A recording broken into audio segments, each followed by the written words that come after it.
성교육 전문가인 제가 선진국이라 불리는 네덜란드와 독일의 성문화를 체험하기 위해 암스테르담과 베를린을 다녀왔습니다. 암스테르담과 베를린은 유럽에서도 가장 자유분방한 도시로 알려져 있지요. 이들 선진국을 몸소 체험함으로써 우리나라와 지구촌의 성문화가 지향해야 할 방향을 모색해 보고 싶었습니다. 자, 이제부터 흥미로운 유럽 성문화 탐방기를 함께 체험해 보시겠습니다. 꽤나 고풍스러운 암스테르담 중앙역입니다. 암스테르담 중앙역 근처에 호텔을 잡았습니다. 중앙역 근처에 섹스박물관, 세계적으로 유명한 홍등가 등 암스테르담의 성문화가 집결되어 있기 때문이죠. 그리고 다른 도시로 이동이 용이한 이점도 고려했습니다. 저녁쯤 호텔에 도착하여 첫날 탐색 겸 홍등가 쪽으로 배회 보았습니다. 우선 숙소 바로 근처에 섹스박물관이 눈에 띄었고 몇 블록 헤매다가 보니 붉은 빛을 뿜어내는 건물들이 나타나기 시작했습니다. 그리고 이윽고 한 운하를 중심으로 양쪽에 홍등가들이 펼쳐졌지요. 저녁이 으슥해질 무렵부터 홍등가의 네온 사인이 거리를 붉게 물들이기 시작합니다.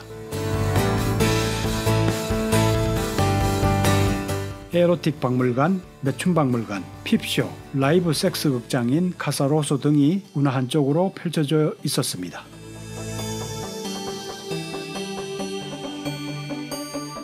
암스테르담의 가장 오래된 이 지역은 드발렌이라고 부르며 세계 최고의 매춘거리입니다.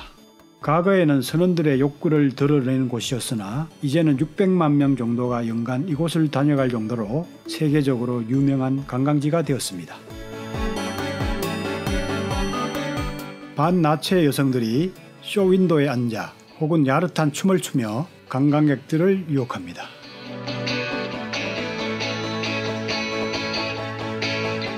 홍등가에는 약 300개의 매춘을 하는 방들이 있는데 방 하나를 임대하는데 낮은 80유로, 밤은 115유로 정도라고 하네요. 한 번에 짧은 섹스를 하는데 기본료 50유로 정도이니 성노동으로 돈 벌기가 쉽지 않을 것으로 보입니다.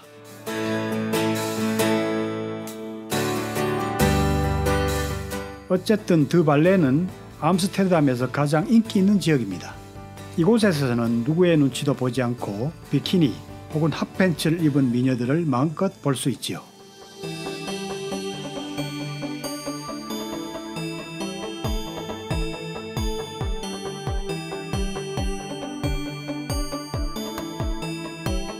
심지어 그녀들이 당신을 유혹하는 홍등가는 일반 레스토랑, 카페, 주택들과 함께 자연스럽게 놓여 있습니다.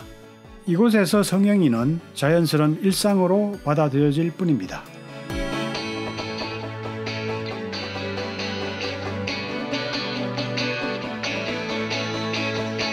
심지어는 구교회와 성 니콜라스 교회 등 교회들도 홍등가와 나란히 위치해 있습니다. 교회와 함께 있다는 것은 성과 속이 하나라는 뜻을 내포하지 않을까 생각해 보았습니다. 네덜란드에서 성매매는 합법이니 쫄 필요도 없지요. 쇼윈도우에서 대기하고 있는 성노동자들과 흥정을 한 후 뒤에 있는 침대에서 정사를 치릅니다. 많은 경우 쇼윈도우의 바로 뒤에 침대가 있고 창문에 커튼을 치면 정사가 이루어집니다. 그러니 커튼을 친 홍등가는 손님을 받고 있다는 표시가 됩니다. 욕구를 빠르게 배설해야만 하는 분위기이니 정사를 여유롭게 즐기기는 어려울 것 같네요.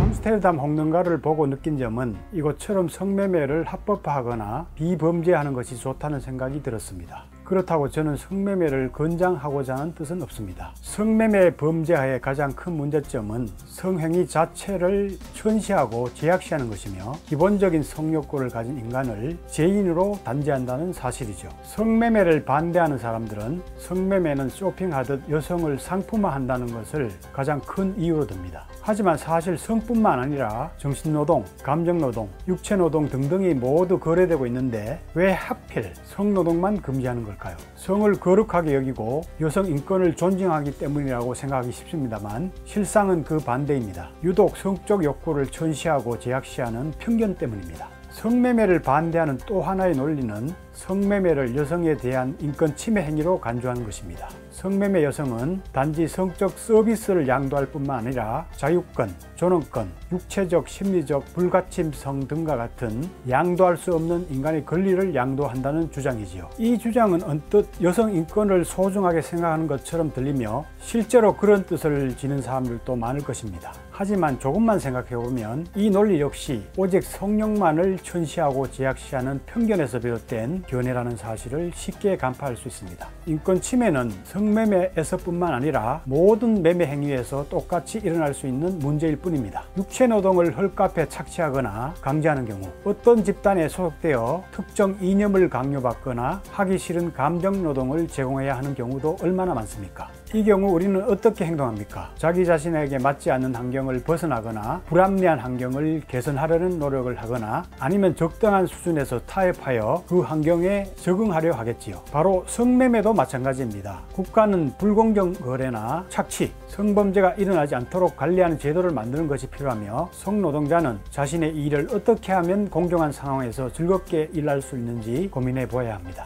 성매매 불법화야말로 인권 침해이며 멀쩡한 인간들을 죄인으로 취급하는 비인간적 행위가 될 수 있습니다. 국가는 자발적인 성매매에 대해 관여하지 않거나 성매매를 합법화해야 합니다. 그리고 국가는 성매매에서 불공정 거래나 착취, 미성년 성범죄 등이 일어나지 않도록 관리하는 제도를 만들어 철저하게 감시하기만 하면 된다고 생각합니다. 성욕구는 다른 육체적 욕구나 감정적, 정신적 욕구처럼 자연스러운 인간의 양식입니다. 성욕을 감정적, 정신적 가치보다 저급하게 보는 건 지독한 편견일 뿐입니다. 육체적 욕구든 정신적 욕망이든 어떻게 생각하고 표출하느냐에 따라 그 가치가 달라질 뿐이지요. 성매매를 불법화한다고 해서 성매매가 줄거나 성범죄가 줄어들 것으로 보입니까? 성매매 불법인 우리나라는 인구당 성종사자 비율이 세계 2위라고 합니다. 성매매 불법화는 성을 음지로 내몰아 성범죄를 더욱 양산합니다. 또한 멀쩡한 성욕구에 죄의식을 심어 인간의 행복권을 박탈하고 고통과 질병을 가중시킵니다.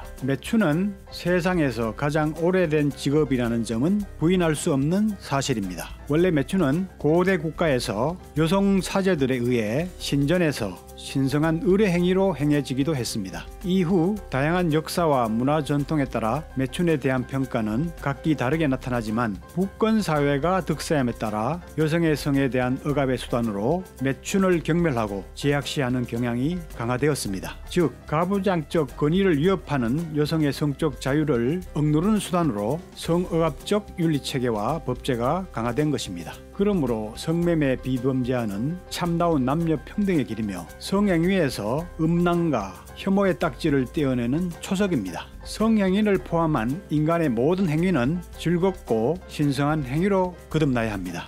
다시 강조하지만 필자는 성매매를 권장하고자 하는 것이 아니라 자발적인 성행위를 범죄하는 것에 반대합니다. 암스테르담의 홍등가는 일반 카페와 레스토랑, 주택, 교회와 함께 위치해 있으며 성행위도 하나의 자연스러운 삶의 일부라는 것을 보여주어 나름 깊은 감동을 받았습니다. 제발 똥통에 빠져있는 성을 성스럽게 구출하여 세상과 삶을 밝혔으면 좋겠습니다. 감사합니다. 나눌수록 충전되는 에너지 오르가즘 발전소 타오러브.